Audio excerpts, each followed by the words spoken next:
ஒருத்தன் hello hello ஹலோன்னு வீட்டிலேருந்து பேசிகிட்டே இருந்தானா. ஹலோ ஹலோ, நான் முதல்வர், 5 துணை முதல்வர், யாருனாலும் வாங்க வாங்கன்னு ஒருத்தன் சொன்னானான். அப்போ திடீர்னு கதவை திறப்பானான். இது பனையூர் கதவு. அவர் வராரா, இவர் வராரா, வந்துட்டாரா, எஸ் ஐ ஆம் வெயிட்டிங், எஸ் ஐ ஆம் வெயிட்டிங். ராகுல் வராரா, வரட்டும் ஐ ஆம் வெயிட்டிங் அப்படின்னு சொல்லிக்கிட்டே இருந்தான். ஒருத்தன் வரான். ஏங்க வராங்க, ஆ வரட்டுமே அப்படின்னாரான். ஒன்றும் இல்லை, டைவர்ஸ் கேட்டு போன் பொண்டாட்டி தான் வருதான் அப்படின்னா. அதாவது ஒரு பழமொழி சொல்லுவாங்க, இந்த கிண்ணத்துக்கு ஈயம் பிடிக்க தெரியாதவன் அண்டாக்கு ஈயம் பிடிக்கிறேன் நானா. ஏன்னா உன் வீட்டு பொண்டாட்டி நீ வச்சுக்க தெரில, நான் சிஎம் அப்படின்னு ஒருத்தன் தெரிஞ்சானா. எனக்கு இந்த அதை விட கொடுமை என்னென்னா, இந்த கூர்க்கா இருக்காங்கல்ல, கூர்க்கா வந்து கத்தி வச்சுருப்பாங்க எப்பயும். ஒரு நல்ல கூர்மையான கத்தி, அது கவருக்குள்ளே இருக்கும். கத்தி எடுத்துட்டா ரத்தம் பார்க்காம கூர்க்கா கத்தி வைக்க மாட்டாராம். அது மாதிரி இவன் பஸ்ஸில் ஏறினான்னா புணத்தை பார்க்காம பஸ் இறங்காது. நேற்று கூட 2 பையங்க மேலே அடித்து சீரியஸாக கிடக்கிறான். இந்த லட்சணத்தில்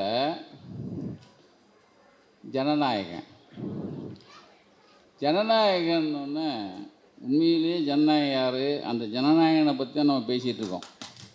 உண்மையிலேயே ஜனநாயகம் வாழ்க்கையில் ஒரு உண்மையான ஜனநாயகனுக்காக தான் நம்ம இந்த கூட்டம். இப்போ ஜனநாயகம் நேற்று பேச்சு வாக்கில் எத்தனை நாளைக்கு, ஜனநாயகம் ஜனவரி 8ஆம் தேதி வர வேண்டியது, வரலை. அப்போல்லாம் வாய் எல்லாத்தையும் 9 வாரத்தையும் பொத்திக்கிட்டு உக்காந்தா அப்படி. ஆனால் நம்ம சிஎம் இருக்கார், அவர் ரொம்ப பெருந்தன்மை. அவருக்கு வந்து ஜனநாயகம் வரலன்னு ஒன்று அவர் ஒரு ட்விட்டு போடுறாரு. அந்த ட்விட்டையும் எடுத்துகிட்டு வந்தேன். இப்போ ஜனவரி 9ஆம் தேதியே ஒரு ட்விட்டு போடுறாரு. சிபிஐ, இடி, ஐடி வரிசையில் சென்சார் போர்டும் ஒன்றிய பாஜக அரசின் புதிய ஆயுதமாக மாறியுள்ளது, கடுமையான கண்டனங்கள்னு போடுறார். எனக்கு அவர் மேலே வருத்தம் தான். ஒருத்தன் நம்மளை திட்டிகிட்டு இருக்கான், ஆனால் அவன் படம் வரலைங்கிறதுக்காக இவர் ட்விட்டு போகிறாரு மத்திய அரசு ஏற்று. இப்போ ஜனவரி 9, 60 நாள் கழித்து ஒருத்தன் இப்போ ஜனநாயகனுக்காக எனக்கு ஆதரவு தெரிவித்த முதல்வர் சாருக்கு, ஸ்டாலின் சாருக்கு நன்றி. இப்போ 60 நாள் ஆச்சு. 60 நாள் என்ன பண்ணான்னா 1 2 3ன்னு எண்ணிட்டு இருந்தான். உள்ள என்ன பித்து பிடிச்சி 60 நாளும் என்ன செய்கிறதுன்னு தெரியாமல் இப்போ ஞானோதயம் வந்து ஸ்டாலின் சார் அவருக்கு நன்றி. இது என்ன, ஏன் இதை வந்து சொல்ல வரேன்னா, ஜனநாயகம் நின்ன உடனே இந்த ஜனநாயகம் நிறுத்தினது திமுகன்னு பழி போட்டாங்க. இப்போ உங்கள் நொன்னனே சொல்லிட்டான்ல, ஸ்டாலின் சார் எனக்காக ஆதரவு கொடுத்ததுக்கு நன்றினார்ல. இப்போ நீங்கள்லாம் எங்கடா கொண்டு போய் மூஞ்சி வச்சுக்குவீங்க? இப்போ ஜனநாயகன் விஷயத்துக்கு வர, ஜனநாயகன் வந்து உண்மையிலேயே அது வரக்கூடாதுன்னு நினச்சவனே அந்த படத்தோட கதாநாயகன் தான். நிறைய பேருக்கு அது தெரியாது. ஏன்னா நேற்று தான் ஒரு பெரியவரை பார்த்தேன் சினிமா துறையில். அண்ணா, ஜனநாயகம் படம் நல்லா இல்லை, பாதிக்கு மேலே புட்டுக்குச்சு. இவன் பார்த்தானா, இந்த படம் வந்தால் ஒரு நாள் தாங்காது, இது வந்து ஓடாமல் போச்சுன்னா நம்மளை வந்து கிளின்னு கிளிப்பாங்க. அதுக்கு வராமல் போச்சுன்னா இருக்கவே திமுக மேலே பழிய போட்டுருவோம். இப்படி தான் விட்டுருந்தான். உண்மையிலேயே அந்த படம் பாருங்க, இனிமேலும் வராது. ஏன்னா பாதிக்கு மேலே நீங்கள் அவனே உட்காந்து பார்க்க மாட்டேங்கிறானா. இப்போ நான் சரிண்ணே இப்படி ஒரு படம் வந்துருச்சு, பாதிக்கு மேலே படம் நல்லா இல்லைன்னா நீங்கள் என்ன பண்ணுவீங்க? அப்போ அவங்க சொன்னாங்க, நாங்கள் பார்ப்போம், படம் செட் ஆகலையா, நல்லா வரலைன்னா ரீஷூட் பண்ணுவோம், ரீஷூட் பண்ணி படம் முழுமையாக்கி நாங்கள் வெளியில் விடுவோம். அப்போ ஏன் அவன் பண்ணலை? அவன் நடிக்கிற மூடுக்கு போய் முதல்வர் மூடுக்கு போயிட்டான். அவன் நடிக்கிற மூடுக்கே இல்லையே. அவன் தான் 1 2 3 எண்ணிகிட்டு இருக்கான். அவனை போய் என்ன நடிக்கிற மூடுக்கு அவன் போவான். அப்போது நடிக்கிற மூடே இல்லை, நீ நாசமாக போனால் பரவாயில்ல அப்படின்னு விட்டாச்சு. இருக்கே திமுக மேலே பழி போட்டுடலாம். அவனுக்கு நம்மளும் ட்விட்டு போகிறாரு, ரைட்டா? அது ஒரு பக்கம். அதாவது இவருடைய பெண் தன்மைக்கு அளவே இருக்காதுன்னு வச்சுங்க. அது இல்லாமல் சனி முடிச்ச பேப்பர் வரமாட்டேங்குது பாருங்க. 60 நாள் கழிச்சு போட்டேன். நம்ம ஆளுக்கு பெருந்தன்மைக்கு அளவே கிடையாது. இந்த எச் ராஜான்னு அவன் ஒரு தீவிரவாதி. ஏன்னா அவன் நம்மளை தீவிரவாதிங்கள, நம்ம அவனை தீவிரவாதின்னு சொல்லணும்ல. அவன் ஒரு தீவிரவாதி. அவன் என்ன பண்ணால், கோர்ட்டில் திருப்பரங்குன்றத்துக்கு அரசு சொல்லுது, இந்த மாதிரி அயோத்தி மாதிரி மாறிடக்கூடாதுங்கிறதுக்காக தான் நாங்கள் பண்ணோம். அதுக்கு அவன் சொல்கிறான், அயோத்தி ஆகிறதுக்கு ஆரம்பம்தான் இந்த திருப்பரங்குன்றங்கிறான். எங்கே? அங்கே உட்காந்து அந்த பரதேசி ஆஸ்பத்திரியில் படுத்துக்கிட்டான். நம்ம ஆள் நம்மளை தானே திட்டிருக்கான், நம்மளை போவோமா? இவர் பெரும் மனசில் 2 தடவை போய் பார்க்குறாருங்க. அவன் கட்சிக்காரனே பார்க்கல. எங்கள் பிரியண்ணன் கூட சொன்னார், அவன் கட்சிக்காரனே பார்க்கல. அப்போது அதை விட ரொம்ப பெரிய மனசு எங்கே அப்படின்னா, ஏன்னா நம்மளை ஆளுகிற தலைவராக இருக்கிறவர் ஓட்டு போட்டவங்களுக்கும் போடாதவங்களுக்கும், நீங்கள் போடாதவங்களையும் அரவணைச்சு கொண்டு போகிற அந்த அருமை இருக்குல்ல, நீங்கள் கலைஞருக்கு அப்புறம் நான் பார்க்குற மிகப்பெரிய தலைவராக அண்ணனை பார்க்குறேன். அப்போது நமக்கு ஓட்டு போடல, மாற்றானுக்கு நம்ம நல்லது செய்யணும் அப்படிங்கிறது ஒரு பக்கம். இப்போ சமீபமாக போன 25ஆம் தேதி ஐயா நல்லக்கண்ணு இறந்துட்டார். தமிழ்நாட்டில் இருக்கிற அத்தனை பெருந்தலைகள்லாம் அங்கே நின்றுச்சு, ஒரே ஒத்த ஆளை தவிர. யாருங்கிறீங்க? இபிஎஸ். அவர்கிட்ட போய் கேட்குறாங்க, என்னங்க நல்லக்கண்ணு ஐயாவுக்கு போகலையா அப்படின்னு. அவர், எங்கள் அம்மா சாவுக்கு வரல, அதனால் நான் போகல. யார்? இப்படி ஒரு தலைவன். சரி, அதுக்குள்ளே போவேண்ணா, ஏன்னா அதுக்குள்ளே போனால் ட்ராக் மாறிடு. ஆனால் அந்த மனுஷன் எல்லோரும், நாங்கள் எல்லாம் கடைசியில் இருந்தோம். கடைசி அரசு மரியாதைக்கு முன்னாடி ஒரு பெரிய வளையம், மலர் வளையத்தை அப்படி வச்சு வீர வணக்கம்னு அடிச்சாரு பாருங்க. நீங்கள் அவருக்கு 2 பொம்பளை பிள்ளைய, யாருக்கு? நல்லக்கண்ணுக்கு.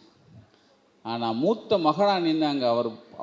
அவர் போட்ட கோஷம் இருக்குல்ல, ஒரு சாதாரண ஒரு எளிய மனிதராக அவர் நம்மளை விட்டு போனார். ஆனால் அவரை கொண்டு போய் உயரிய பெரிய இடத்துல உட்கார வச்சவர் அண்ணன் ஸ்டாலின்.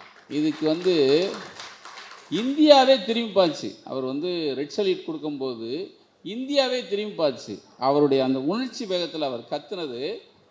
நீங்கள் ஒரு சிஎம் இப்படி இருக்க முடியுமா? அது மாற்று கட்சி, ஆனால் கட்சி பேதம் இல்லாமல் ஒரு மனுஷன் எளிமையாகவே இருந்து, தூயவனாக இருந்து, அதாவது தன்னை இந்த உலகத்துக்கே, இந்த இந்தியாவுக்கே, இந்த தமிழுக்கே, இந்த நாட்டுக்கே அர்ப்பணித்த ஒரு வீரம் வரவன். அவருக்கு கடைசி அவர் கொடுத்த அந்த ரெட் சல்யூட் இருக்குல்ல, அதுக்கப்புறம் 72 குண்டு அதெல்லாம் ஆயிடுச்சு. மிகப்பெரிய இந்தியா திரும்பி பார்த்த ஒரு தலைவனாக மாறினார். அதான் மனிதநேயங்கிறதுக்காக வரேன். அப்படிப்பட்ட ஒருத்தர், நான் தான் இதுதாண்டா தலைமை அப்படின்னு ஒரு நேற்று நடந்திருக்கும், பார்த்தீங்கன்னா தெரியும். மதுரையில் ஒருத்தன்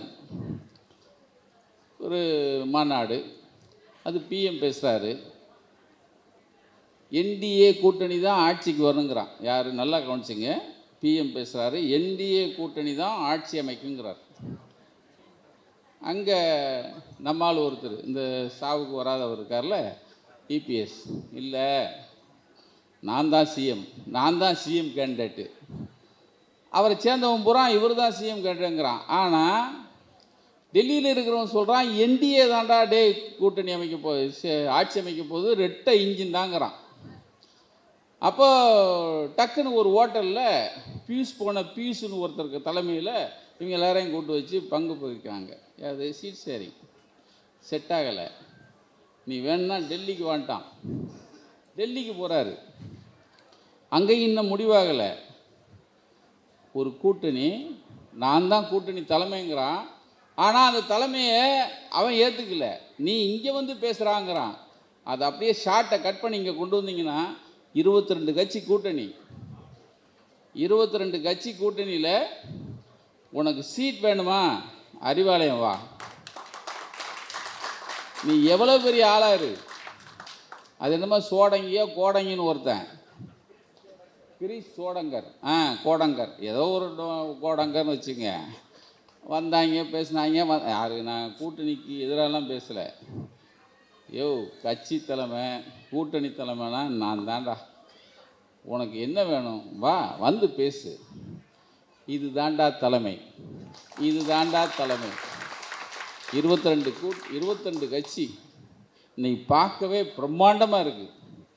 இதை எதிர்த்து வேற நீங்கள் நிற்பாங்கிறீங்க.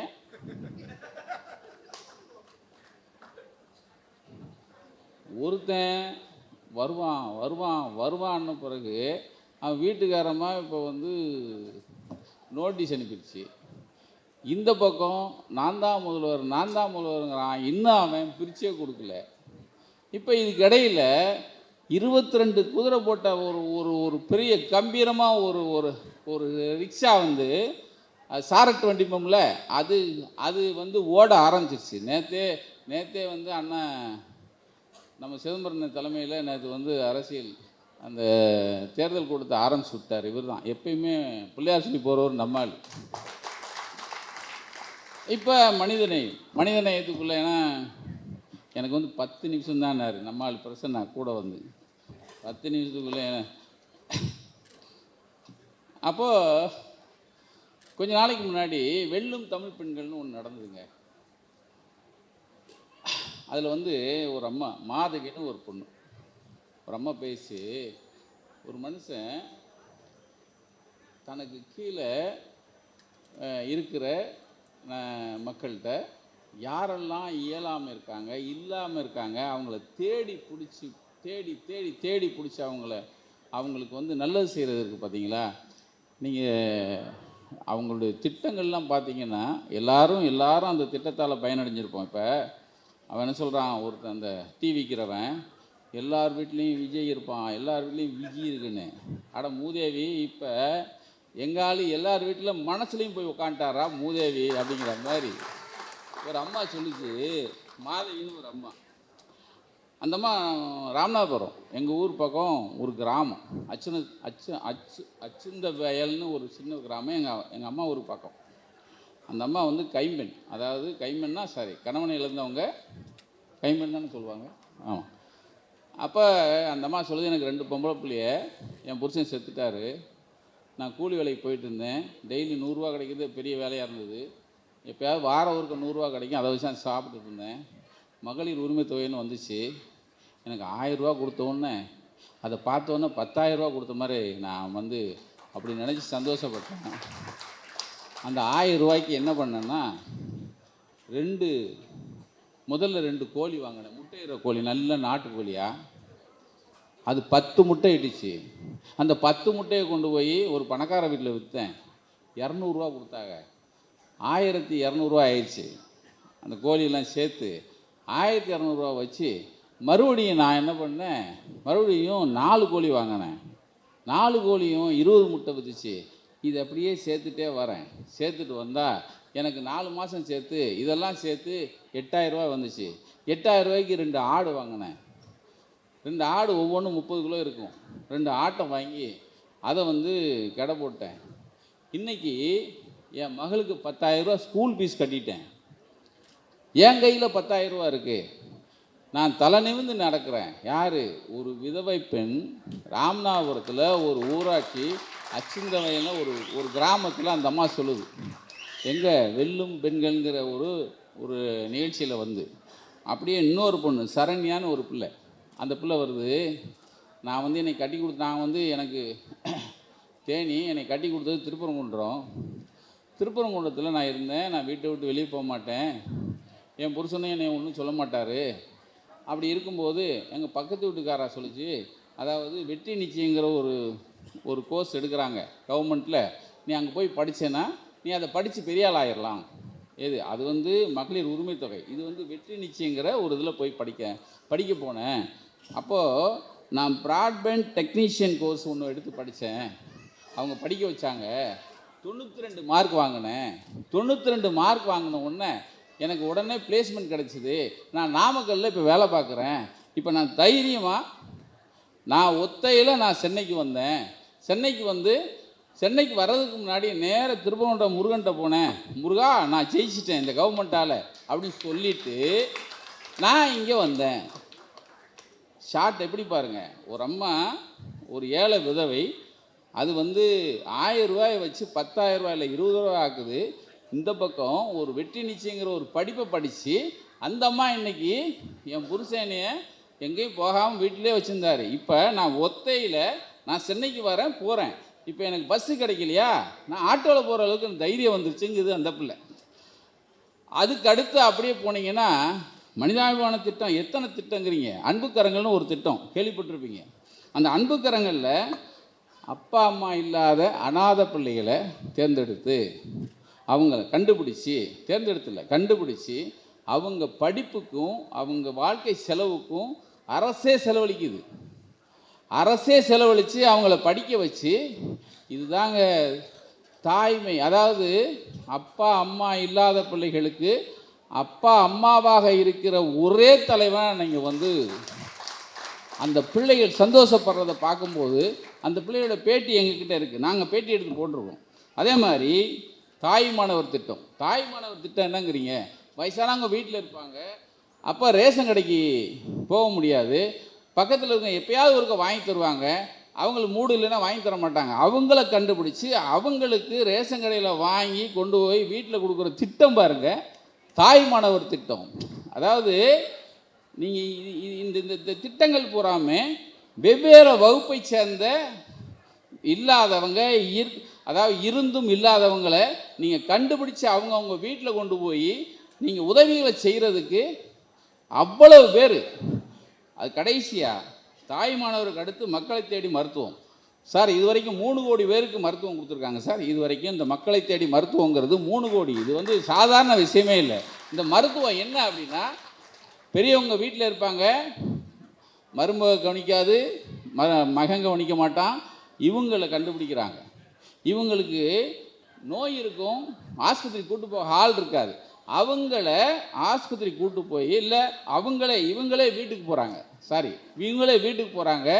சுகர் டெஸ்ட்டு, பிபி டெஸ்ட்டு, எல்லா டெஸ்ட்டும் எடுத்து அவங்களுக்கு தேவையான மருந்துகளை வீட்டில் கொண்டு போய் கொடுத்து அவங்களுக்கு அவங்களுடைய வாழ்க்கை சுகாதாரமாக இருக்கிறதுக்கு மிகப்பெரிய வேலையை பண்ணிகிட்ருக்காங்க. இது 3 கோடி பேருக்கு பண்ணியிருக்காங்க. அப்போது இதுக்கு அடுத்து கடைசியாக இலங்கை தமிழர்கள் 1 லட்சம் பேர் இருக்காங்க தமிழ்நாட்டில். அவங்களுக்கு குடியுரிமை கிடையாது, ஆனால் 40 வருஷமாக இருக்காங்க. அந்த 40 வருஷமாக இருக்கிற இலங்கை தமிழர்களை நீங்கள் வந்து குடியுரிமை கொண்டு வரணும்னா அது மத்திய அரசு தான். அதுக்கு இவர் லெட்ரு மேலே லெட்ரு எழுதிக்கிட்டே இருக்கார். அவங்களுக்கு குடியுரிமை கொண்டு வரணும். ஏன்னா 40 வருஷத்துக்கு முன்னாடி வந்தவன் பிள்ளை பத்து, அந்த பிள்ளைக்கு பிள்ளை பத்து இருக்குல்ல, அவங்களையாவது குடியுரிமை கொண்டு வரணும்னு இவர் ஃபைட் பண்ணிகிட்ருக்காரு சிஎம். அவங்களுக்கு இது வரைக்கும் 7000 வீடு கட்டி கொடுத்துருக்காரு. சாதாரண விஷயம் இல்லை. அவங்களுக்கு ஓட்டு கிடையாது சார். அவங்களுக்கு ஓட்டு இல்லை. ஓட்டு இப்போ தான் ஓட்டை வச்சு தானே எல்லாம் கணக்கு பண்ணுறான் மற்றவெல்லாம். ஓட்டு இல்லாட்டாலும் நீங்கள் வந்து இவங்க வாழ்க்கை தரம் உயர்ந்திருக்கணும் அப்படிங்கிறது 10,000 வீடு கணக்கு. அதில் 7000 வீடு கட்டி கொடுத்துருக்காரு.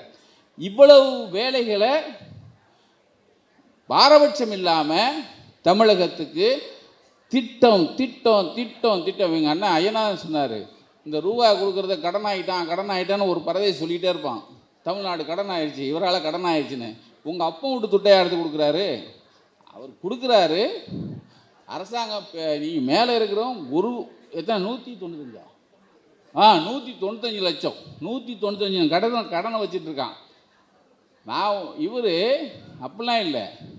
இந்த 5000 ரூபா போட்டாங்கல்லங்க, 5000 ரூபா போட்டது தெரிஞ்சவுடனே எதிர்கட்சிக்காரன் 10 பேர் ஆஸ்பத்திரி போயிட்டான்.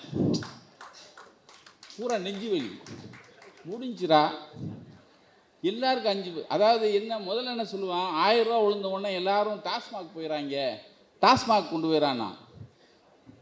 இதை சொல்லவே இல்லை ஒரு பேரும். ஏன்னா 5000 ரூபா பூரா சரியான அளவுக்கு சரியான இடத்துல போய் விழுந்துருச்சு. இந்த மக்கள் 5000 ரூபாயை நீங்கள் 5000 ரூபா விழுந்த உடனே 5% ஓட்டு ஏறிடுச்சுன்னு அவங்களுக்கு கணக்கு போயிருக்கு. அதாவது ஒரு 50% ஓட்டு இருக்குன்னா 55 ஆயிடுச்சான். கடைசியாக ஒரு பிஜேபியில் சேர்ந்த ஒரு பெரியவர், ஒரு பேராசிரியர், அவர் என் தம்பி வாக்கிங் போகையில் அவரும் கூட போனார். அவர் சொன்னாராம், சார் நான் கலைஞர் ஆட்சியை பார்த்துருக்கேன், கலைஞர் ஆட்சியில் இந்த கேடர்லாம் வேலை பார்க்குறத பார்த்தேன். ஆனால் இப்போ வேலை பார்க்குறது இருக்குல்ல சார், இப்போ இந்த கவர்மெண்ட்டில் அந்த தொண்டர்களும் அந்த நிர்வாகிகளும் வேலை பார்க்குறத பார்த்தா நான் எங்கள் மேலேயே சொல்லிட்டேன், சத்தியமாக இவங்களை அடிச்சுக்கவே முடியாதுன்னு சொல்லிட்டேன். வெறிய வேலை பார்க்குறாங்க, யாருமே சும்மா இல்லை, வேலை பார்த்துக்கிட்டே இருக்காங்க. எப்போ எஸ்ஐஆர் வந்ததுலேருந்து வேலை பார்த்துக்கிட்டே இருக்காங்க சார். நான் உதாரணத்துக்கு ஒரு கிராமத்துக்கு போகிறேன். அந்த கிராமத்தில் நான் அரசியல்வாதினோன்னு என்னை 4 பேர் ஏங்க இந்த 1000 ரூபா உதவித்தொகை வரலன்னு என்னை கேட்குறாங்க. அம்மா நான் எதிர்கட்சிம்மா, என்னால் முடியாதுமான்னு சொல்லிட்டு இருக்கும்போது ஒரு 3 இளைஞர் வந்தான். 3 பேர் பாட்டி வாங்க அப்படின்னு கூப்பிட்டு போனான். நான் பார்த்துக்கிட்டே இருக்கேன். உங்கள் பேர் சொல்லுங்கன்னு செல்ஃபோனில் ஒரு ஆப் ஓப்பன் பண்ணார். உங்கள் பேர் சொல்லுங்கள், உங்களுக்கு வரலையா உங்கள் அட்ரஸ்ஸு அப்படின்னு ஆப்பை திறந்து ஒரு 10 நிமிஷம் எல்லா வேலையும் பண்ணார். அந்த 3 பேருக்கும் சேர்த்து, ஏம்மா நான் ஒரு நம்பர் தரேன், இந்த மாதத்துலேருந்து உங்களுக்கு 1000 ரூபா வரும், வரலைன்னா இந்த ஃபோனுக்கு ஃபோன் பண்ணுங்கன்னு சொல்லிட்டு ஒரு ஸ்லிப்பை கொடுத்து போயிட்டே இருந்தான். நான் அந்த பையங்களை கூப்பிட்டு கேட்டேன், நீங்கள் யாருண்ணே? நாங்கள் இளைஞரணி, எங்களை தேர்ந்தெடுத்திருக்காங்க. அப்போ இதெல்லாம் பண்ணுறீங்க, எங்களுக்கு எல்லாம் ட்ரைனிங் கொடுத்துருக்காங்க சார். இந்த மாதிரி சின்ன யாருக்கெல்லாம் வரலையோ அதை ஃபில்லப் பண்ணுற வேலை எங்கள் வேலை அப்படின்னாங்க. சார் இதுக்கு முன்னாடி நாங்கள்லாம் ஒன்றுமே இல்லை சார், சத்தியமாக. அதுவும் இப்போயும் இந்த உட்காந்துருக்கார ஃபோனை நோண்டிகிட்டே இருப்பார் பாருங்க, எங்கள் சேவர்பாபண்ணே. சும்மா ஒன்றும் இல்லை, காலையில் முரசொலி பேப்பர் பார்த்தா பக்கம் பூரா சேகர்பாபுன்னு இருக்கு. பக்கம் பூரா காலையில் 8 மணிக்கு ஒரு விழா, 10 மணிக்கு ஒரு விழா, 12 மணிக்கு ஒரு விழா. ஏன்னா நீ மனுஷனா என்னென்ன நான் இவர் மாத்திரம் இல்லை, மொத்த பேர் இப்படித்தாங்க வேலை பார்க்குறாங்க.